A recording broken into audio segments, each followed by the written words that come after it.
الذين آمنوا لا تقولوا راعنا وقولوا انظرنا واسمعوا وللكافرين عذاب أليم. وقال النبي صلى الله تعالى عليه وسلم لا يؤمن أحدكم حتى يكون هواه تبعا لما جئت به، أو كما قال النبي صلى الله عليه وسلم سبحانك لا علم لنا إلا ما علمتنا إنك أنت العليم الحكيم. رب اشرح لي صدري ويسر لي أمري واحلل عقدة من لساني يفقهوا قولي. رب زدني علما رب زدني علما رب زدني علما. رب يسر ولا تؤسر وتمم بالخير وبك نستعين. سنقرئك فلا تنسى إلا ما شاء الله إنه يعلم الجهر وما يخفى وييسرك لليسرى. آمنت بالله صدق الله مولانا العظيم وصدق رسوله النبي الكريم ونحن على ذلك لمن الشاهدين والشاكرين والحمد لله رب العالمین. لوگ شوق کے ساتھ ثواب کی نیت سے نماز کا شروع کر لیں. اللهم صل علی محمد وعلى آل محمد كما صليت على إبراهيم وعلى آل إبراهيم إنك حميد مجيد. اللهم بارك على محمد وعلى آل محمد كما باركت على إبراهيم وعلى آل إبراهيم إنك حميد مجيد. اللهم صل على محمد أفضل صلواتك. اللهم صل على محمد النبي الأمي وعلى آله وسلم تسليما. جزا الله عنا سيدنا محمد صلى الله عليه وسلم وآله. اللهم صل على محمد في أول كلامنا. اللهم صل على محمد في أوسط كلامنا. اللهم صل على محمد في آخر كلامنا. يا رب وسلم سلم دائما أبدا على حبيبك خير الخلق كلهم. ہر قسم کی حمد و ثنا کے بعد قرآن کریم کی ایک آیت اور ایک حدیث پاک کی تلاوت کی ہے. اس آیت مبارکہ میں اللہ تبارک و تعالیٰ نے مومنین کو خطاب فرمایا ہے اور ایک ادب سکھایا ہے. اور یہ مہینہ نبی پاک صلی اللہ علیہ وسلم کی عظمت کے تذکرے کا خوبصورت موسم ربیع الاول ہے. اور آپ جانتے ہیں کہ اس ماہ مقدس کے اندر اللہ کے نبی صلی اللہ علیہ وسلم کی ولادت باسعادت ہے. اور پورے ملک کے اندر سرکاری طور پر بڑے بڑے جلسے منعقد ہوتے ہیں، بڑی بڑی تقریریں ہوتی ہیں اور جلوس نکالے جاتے ہیں اور خوشی کا اظہار کیا جاتا ہے. نبی پاک صلی اللہ علیہ وسلم کی ولادت باسعادت ربیع الاول میں ہے.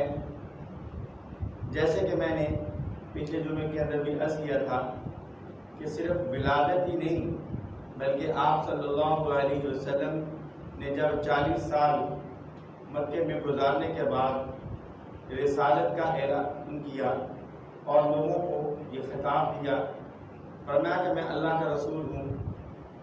تو جب آپ نے رسالت کا اعلان فرمایا تو وہ بھی ربیع الاول میں. اور اسی طرح جب آپ صلی اللہ علیہ وسلم نے اللہ پاک کے حکم سے ہجرت فرمائی تو وہ بھی ربیع الاول میں. پھر آپ صلی اللہ علیہ وسلم اس دنیا سے رحلت فرمائی اور جدائی فرمائی تو وہ بھی ربیع الاول میں. تو انہی باتوں کو تھوڑا سا میں آگے لے جانا چاہتا ہوں کہ جو میں نے آیت پڑھی ہے اس کے متعلق بھی بات کروں گا انشاءاللہ. تو دیکھیں نبی پاک صلی اللہ علیہ وسلم کی ولادت ربیع الاول میں ہے اور آپ کی رسالت ربیع الاول میں ہے، آپ کی ہجرت ربیع الاول میں ہے اور آپ کی رحلت ربیع الاول میں. تو آپ صلی اللہ علیہ وسلم کی ولادت سے اس امت کو اللہ تبارک و تعالیٰ نے حریت آزادی عطا فرمائی اور آپ صلی اللہ علیہ وسلم کی رسالت سے اس امت کو شریعت اور سیرت ملی اور آپ صلی اللہ علیہ وسلم کی ہجرت سے اس امت کو نصرت اور جہاد کا پیغام ملا اور آپ صلی اللہ علیہ وسلم کی رحلت اور جدائی سے اس امت کو نظام خلافت ملا.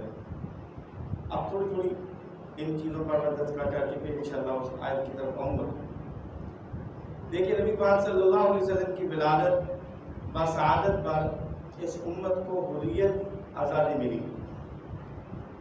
جب آپ صلی اللہ علیہ وسلم دنیا میں تشریف لائے تو آپ کے چچا ابو لہب، جب آپ صلی اللہ علیہ وسلم کی ولادت ہوتی ہے تو لونڈیاں آ کر ابو لہب کو مخاطب کر کے کہتی ہیں، ابو لہب تجھے مبارک ہو، تیرے بیٹے یعنی تیرے بھائی کے گھر اللہ نے بیٹا دیا ہے، تیرے ہاں بھتیجا پیدا ہوا ہے۔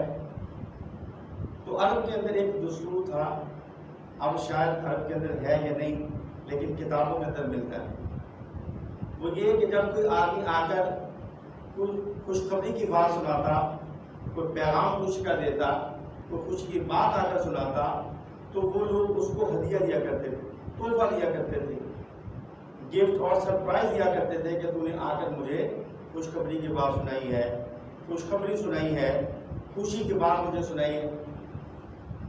جب لوگوں نے آ کر ابو لہب سے کہا کہ تیرے گھر کے اندر اللہ نے تجھے بھتیجا دیا ہے، تو ابو لہب نے خوشی کے اندر اپنی انگلیوں سے اشارہ کیا اور کہا کہ جاؤ، تو نے مجھے خوشی کی خبریں سنائی ہے، خوشی کی بات سنائی ہے، تو لہذا میں تجھے آزاد کرتا ہوں۔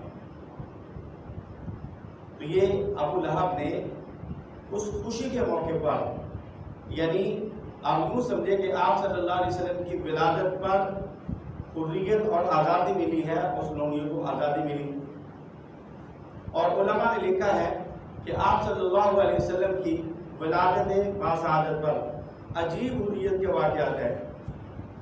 ان میں سے علماء نے لکھا کہ جب آپ صلی اللہ علیہ وسلم کی ولادت باسعادت ہوئی ہے تو کسرا کے کنگرے ٹوٹے اور وہاں پر جو ظلم و ستم کی انتہا تھی اس حکومت کا خاتمہ ہوا ہے، اور اللہ تبارک و تعالیٰ نے غریبوں کو جو ہے آسانی کی زندگی میسر عطا فرمائی۔ تو اس طرح فرمایا کہ شام کے محلات وہ صاف دکھائی دیے، اس میں اشارہ تھا کہ اللہ کے نبی صلی اللہ علیہ وسلم نے اسلام کا جو پرچم ہے آپ کا وہ قیامت تک لہرائے گا۔ اور اسی طرح آپ یہ بھی دیکھیں کہ جب نبی پاک صلی اللہ علیہ وسلم کی ولادت باسعادت ہوئی ہے، جس سال آپ کی ولادت ہوئی ہے اس سال جتنی بھی عورتیں حمل کے اندر تھی ان سب کو بچے ہی پیدا ہوئے۔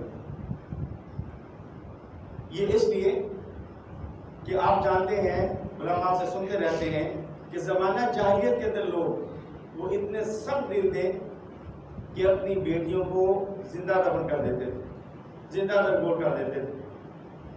تو نبی پاک صلی اللہ علیہ وسلم کی جس سال ولادت ہوئی ہے، آپ صلی اللہ علیہ وسلم کی برکت سے، آپ کی جو ہے رحمت سے، اللہ تبارک و تعالیٰ نے تمام عورتوں کو جو اس سال حاملہ تھی بیٹے ہی عطا فرمائے ہیں، بچیاں نہیں۔ علماء نے لکھا کہ اس کی حکمت کیا ہے؟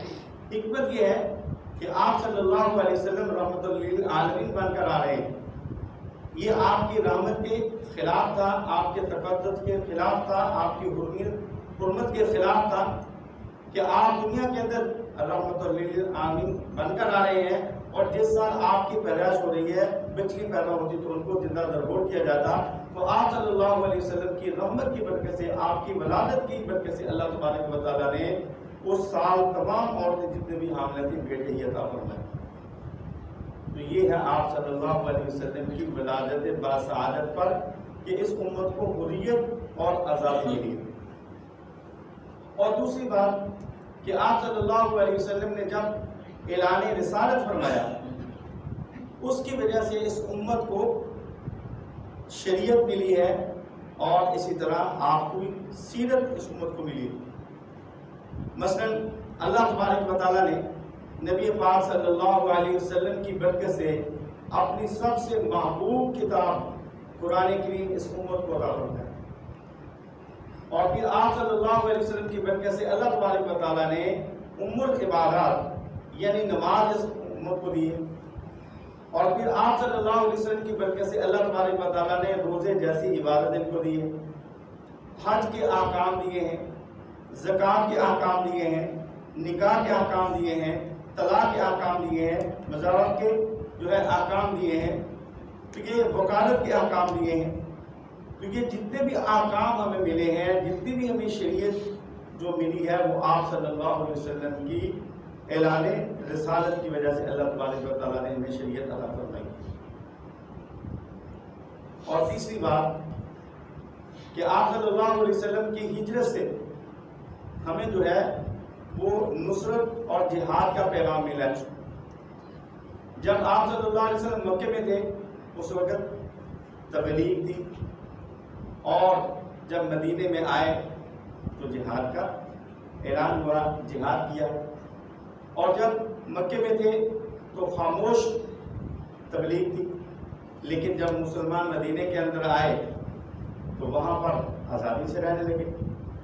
اور اسی طرح جب مکے میں تھے تو صرف عقائد پر بات تھی، یعنی جب مسلمان خاموش تبلیغ کرتے تھے تو مدینے میں آ کر پھر اعلان تبلیغ کی ہے، اور جب مکے میں تھے تو صرف عقائد تھے، لیکن مدینے میں آئے تو مسلمان آزادی سے زندگی بسر کر رہے تھے۔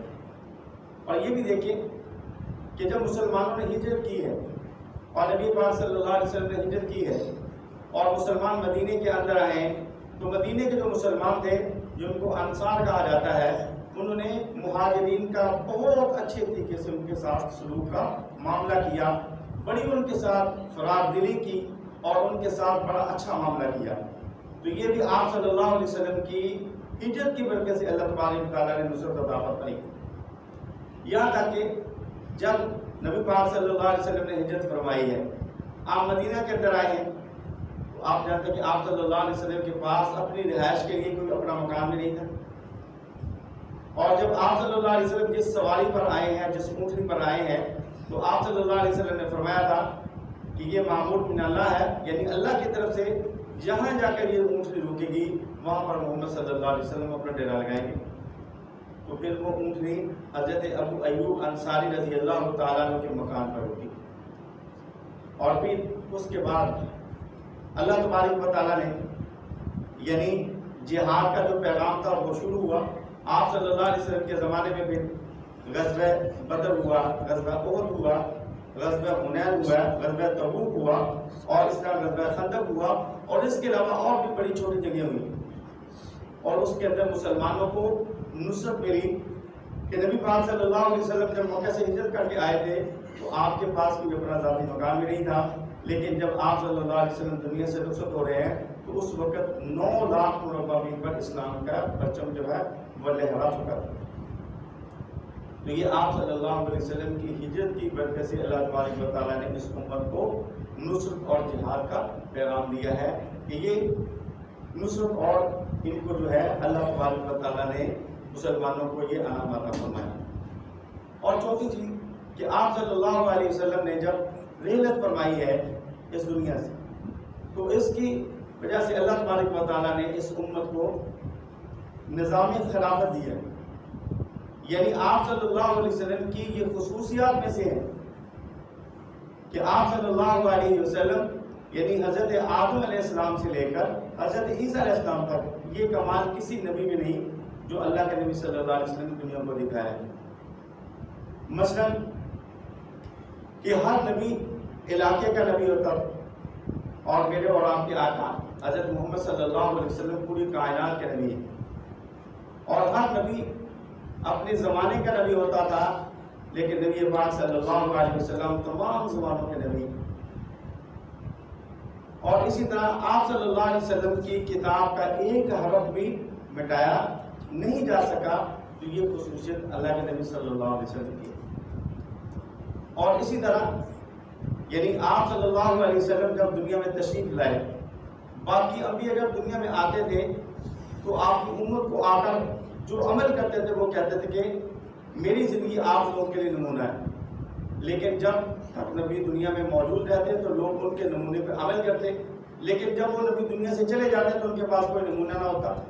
تو نبی پاک صلی اللہ علیہ وسلم 25 سال اس امت میں رہے، اور اس کے بعد آپ صلی اللہ علیہ وسلم نے صحابہ کی جماعت تیار کروائی، اور ان میں سے خلفاء راشدین کو کا انتخاب فرمایا، اور ان کے بارے میں فرمایا علیکم بسنتی وسنت خلفاء الراشدین المہدیین، کہ جو میرا عمل ہے وہ بھی سنت ہے یہ خلفاء راشدین یعنی بڑے صحابہ حضرت ابو بکر، حضرت عمر، حضرت عثمان، حضرت علی، ان کو خلفاء راشد کہا جاتا ہے.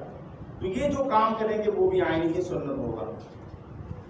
تو اس لیے اگر کوئی آدمی یعنی بخاری شریف اٹھا لے، مسلم شریف اٹھا لے، ابو داؤد اٹھا لے، ترمذی اٹھا لے اور اس میں حدیث کو دیکھے اور یہ سمجھے کہ یہ سنت ہے، حالانکہ اللہ کے نبی صلی اللہ علیہ وسلم جو احادیث میں بات ہے وہ ہو سکتا ہے کہ وقت کی ضرورت ہو، یا آپ صلی اللہ علیہ وسلم کی خصوصیت ہو، یا آپ صلی اللہ علیہ وسلم کا معجزہ ہو.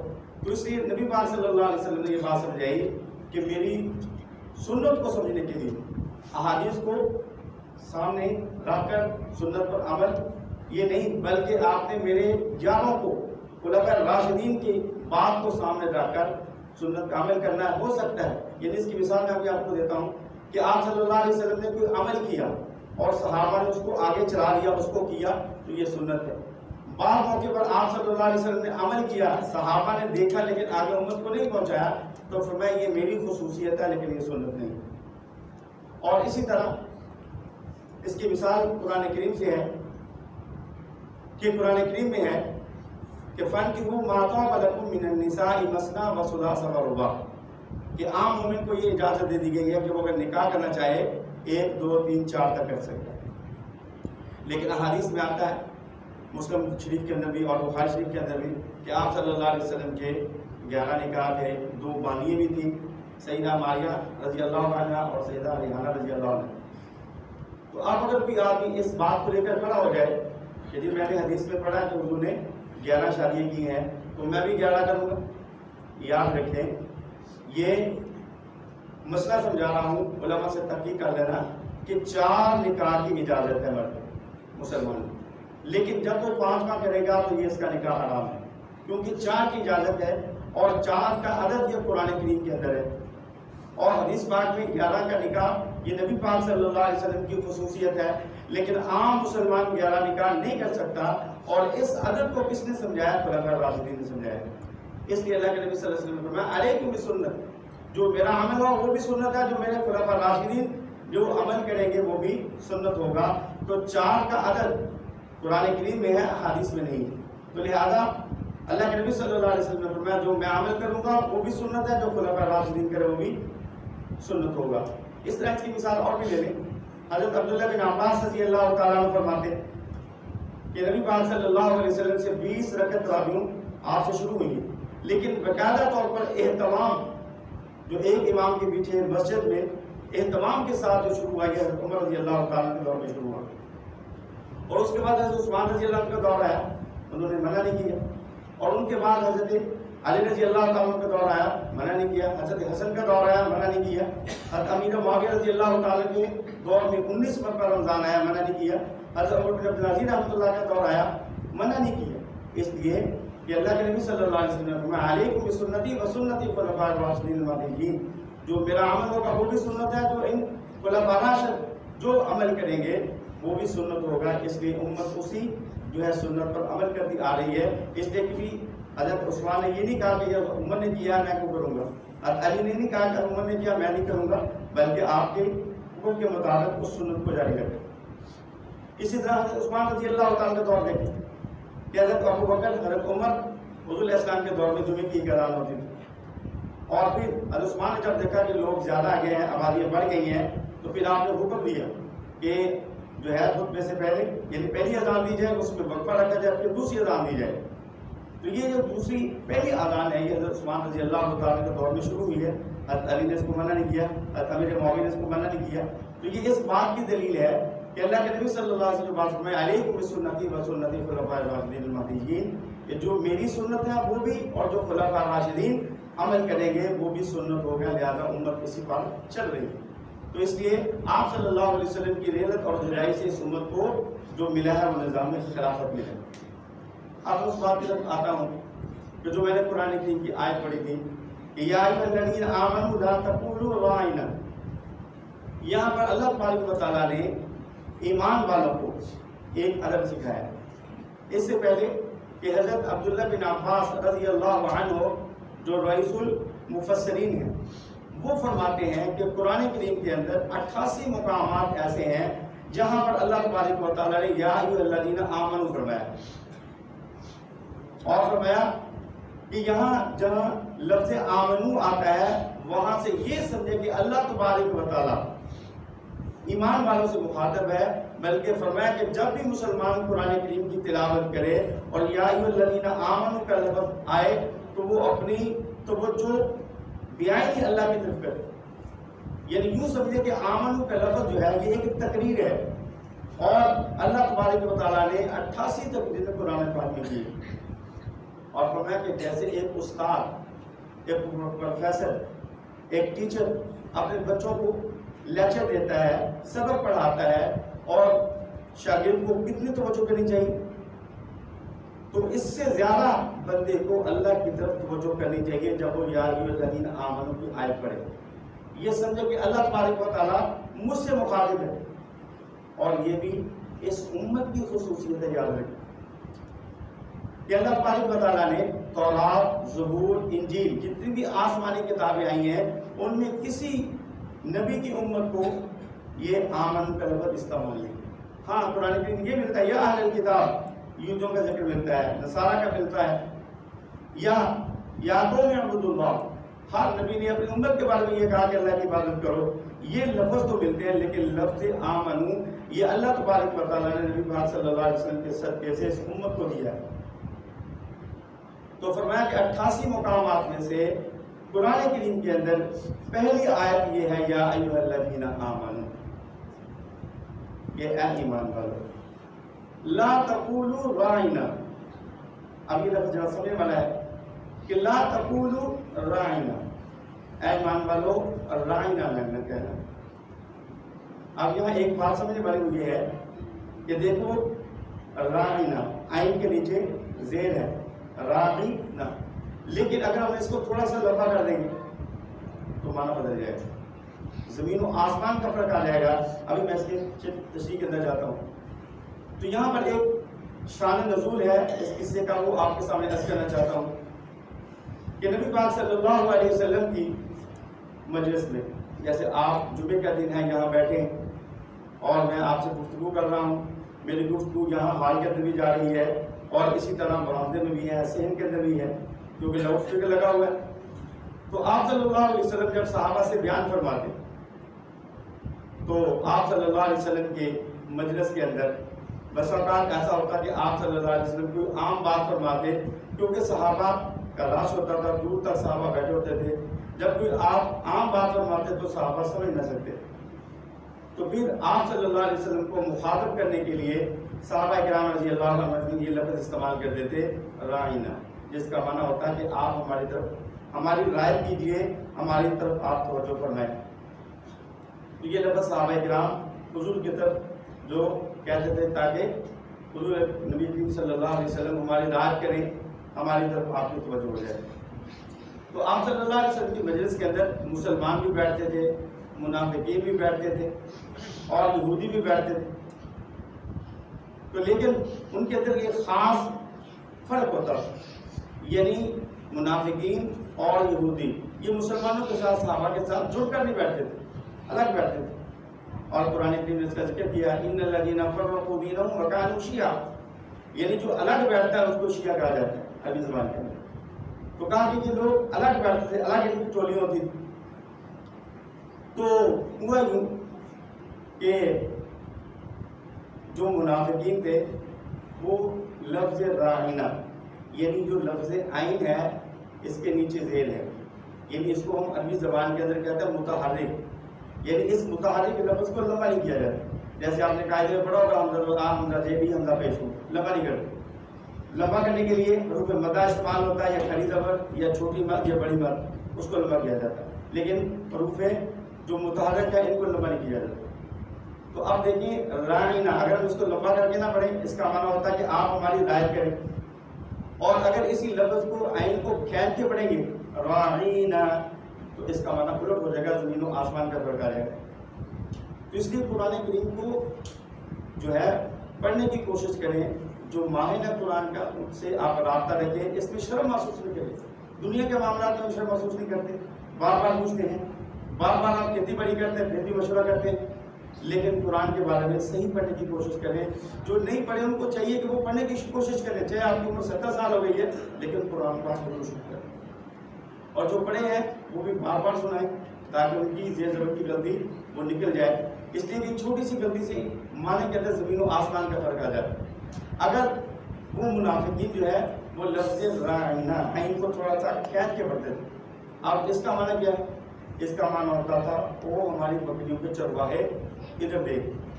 آپ دیکھو کتنا، اور یہ لفظ میں ان کا نقل کر رہا ہوں، اپنی طرف سے نہیں کہہ رہا.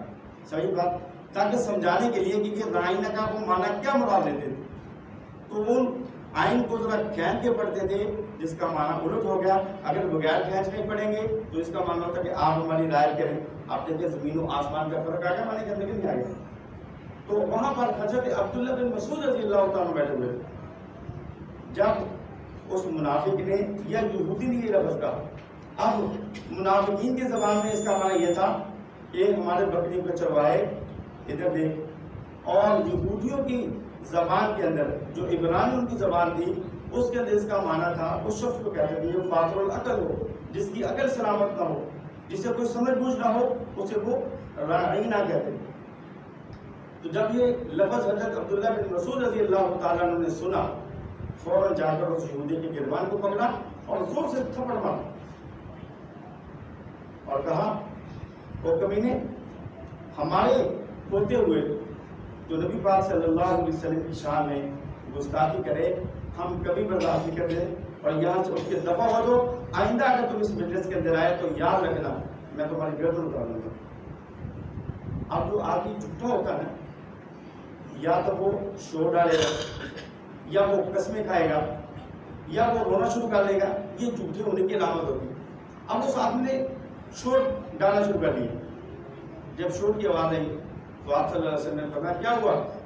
اب یہ جو کہنے لگا میں نے رائنا کا لفظ کہا ہے جس کا معنی رعایت کرنا ہے. تو عبداللہ بن مسعود مجھ سے لڑ رہے ہیں، مجھے مار رہے ہیں. حضور نے فرمایا ابن مسعود کیا ہوا؟ تو نے عرض کیا حضور بات یہ ہے میں ان کی عبرانی زبان کو سمجھتا ہوں. اس نے جو لفظ رائنا استعمال کیا ہے نہ اس نے عرب والا استعمال کیا نہ قرآن کی اصلاح والا، بلکہ اس نے اپنی زبان کا لفظ جو ہے وہ استعمال کیا ہے اور اس کے اندر آپ کی توہین اس نے کی ہے. لہذا میں اپنے یعنی موجود کے اندر آپ کی توہین کو برداشت نہیں کر سکتا. تو یہ بات چیت ہو رہی تھی. حضور نے فرمایا ابن مسعود چھوڑو. حضرت اللہ تبارک و تعالیٰ نے حضرت جبرائیل علیہ السلام کو بھیجا اور فرمایا میرے محبوب کو بتا دو یا ایھا الذین آمنوا لا تقولوا رائنا، اے ایمان والو لا تقولوا رائنا، رائنا کا لفظ نہ کہو بلکہ کیا کہہ دو وقولوا انظرنا. اب چونکہ رائنا کے دو لفظ بنے ہوتے ہیں، مومن اس سے مراد اور لے رہے ہیں، منافق اور یہودی اس سے مراد اور لے رہے ہیں. تو اللہ تعالیٰ نے یہ دروازے بند کر دیا کہ آئندہ کے بعد آپ نے رائنا کا لفظ استعمال نہیں کرنا بلکہ وقول انظرنا کہنا ہے کہ ہماری طرف دیکھو. اس کا معنی بھی وہی لیکن لفظ بدل دیا. اور میں واسمعوا، اور اس بات کو دھیان سے سنو، وللکافرین عذاب علیم، اور کافروں کے لیے دردناک عذاب. تو اس آیت مبارکہ میں اللہ تبارک و تعالیٰ نے اہل ایمان کو یہ ادب سکھایا کہ اپنے پیغمبر کے بارے میں اس قسم کا لفظ استعمال نہ کریں. انشاءاللہ اگلے جمعے جو ہے بے ادبی کے کچھ چیزیں آپ کے سامنے ذکر کریں گے کہ وہ نبی علیہ السلام کے بارے میں کبھی بھی ایسی گستاخی نہ کی جائے اور پتہ چل جائے کہ جو گستاخ ہوتا ہے وہ نبی کا محبوب نہیں ہوتا. مومن مسلمان جیسا کیسا بھی ہے وہ انشاءاللہ کبھی بھی پیغمبر کی گستاخی نہیں کرتا. اللہ پاک مجھے آپ کو پیغمبر کی سچی محبت نصیب کرے.